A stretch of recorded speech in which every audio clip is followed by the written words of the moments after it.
Good morning students. Today we are going to start chapter number 13 and name of the chapter is direct and inverse proportion. As the chapter name suggests, direct and inverse proportion, you should know what do you mean by proportion, what do you mean by direct proportion and what do you mean by inverse proportion. Now, proportion means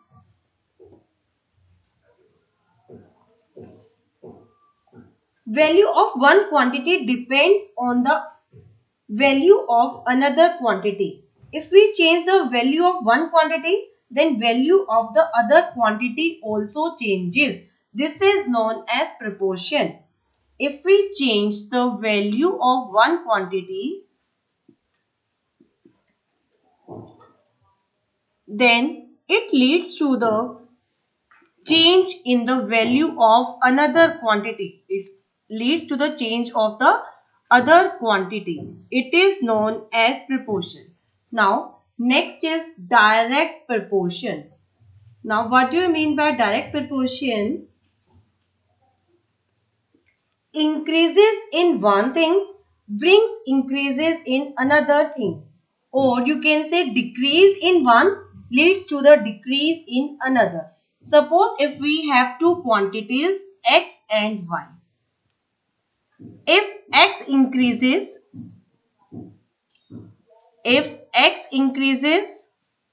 it leads to y another thing also increases. Or you can say if x decreases, it leads to y another thing is also decreases. This is the case of direct proportion. Increase in one thing leads to the increase in another thing. Decrease in one thing leads to the decrease in another thing. Next one is inverse proportion. Next term is inverse proportion. Inverse proportion means if one quantity increases, then the other quantity decreases. It means if one quantity increases, it leads to the other quantity decreases. Or vice versa. You can say if one quantity decreases, then the other quantity increases. This is the case of inverse proportion. Today we are going to discuss direct proportion in detail. Suppose we have two quantities x and y such that if x increases, y also increases, then x is said to be directly proportional to y and it is written as x is directly proportional to y. It is the symbol of proportion. We have two quantities x and y such that if x increases, then y also increases. Then it is the case of direct proportion and it can be written as x is directly proportional to y. And it can be changed into equality sign by multiplying y with some constant. Here k is the constant of proportionality. Here k is the constant of proportionality.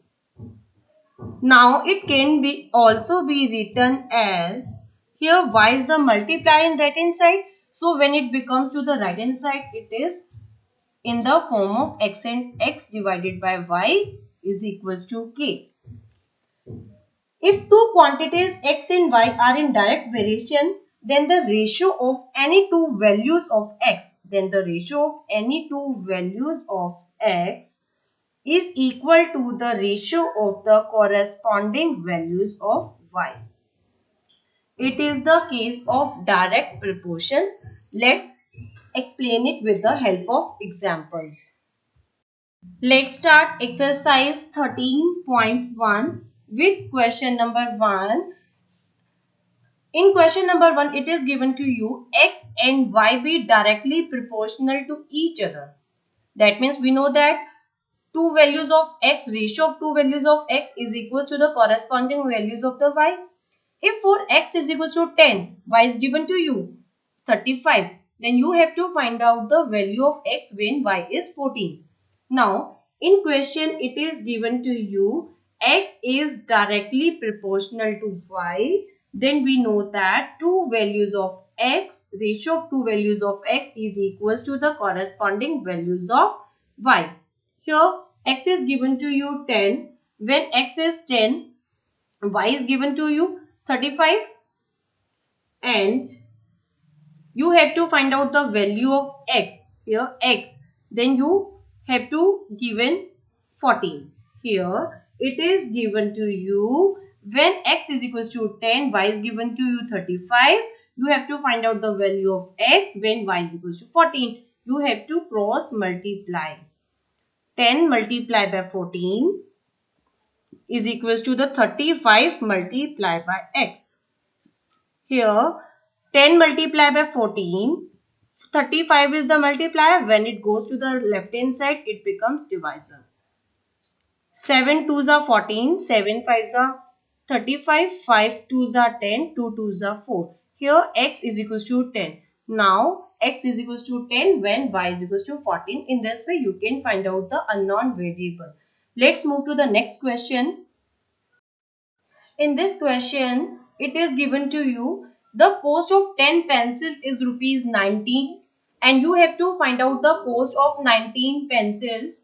Then how many pencils can be bought with rupees 81? Now, let us assume that the cost of 19 pencils will be x rupees. Let the cost of 19 pencils will be rupees x. Let us make a table. Here pencils. Next row is cost in terms of rupees. Now it is given to you cost of 10 pencils is rupees 90 and you have to find out the cost of 19 pencils. You have to find out the cost of 19 pencils. We'll let the cost of 19 pencils will be x. Here as the pencil increases, the cost also increases. So it is a case of direct proportional. We also know that in direct proportional, two values of x corresponding to the two values of another quantity. Here 10 divided by 90 is equals to 19 divided by x. In this way we can find out the value of x. Here we can write in this way 10 divided by 90 is equals to 19 divided by x. Now cross multiplying, 10 multiplied by x is equals to 19 multiplied by 90. Here 10 is the multiplier of x. So when it goes to the right hand side, it becomes divisor. 19 multiplied by 90 divided by 10. 0 is cancelled out with 0. Here 19 multiplied by 9 is rupees 171. In this way, the cost of 19 pencils will be rupees 171. Now, next part. In next part, you have to find out how many pencils can be bought with rupees 81.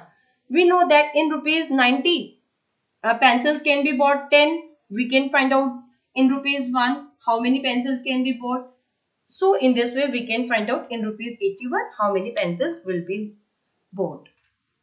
Let's solve another part. How many pencils will be bought for rupees 81? Now, for rupees 90 pencils can be bought. For rupees 90 pencils can be bought 10.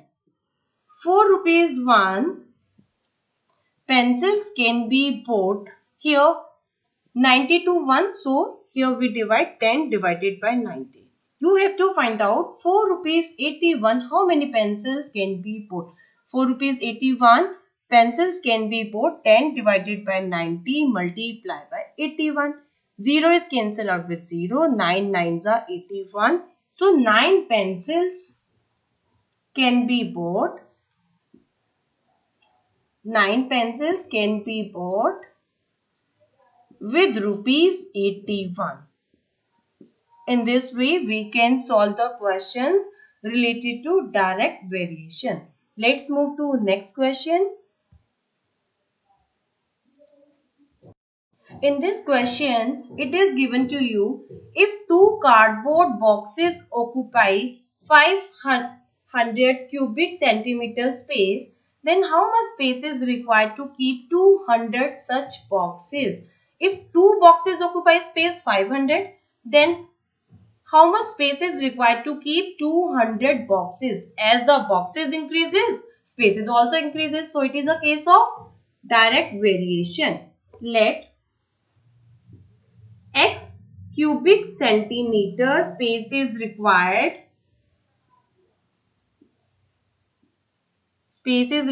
for 200 boxes. Let us make a table. Here, number of boxes.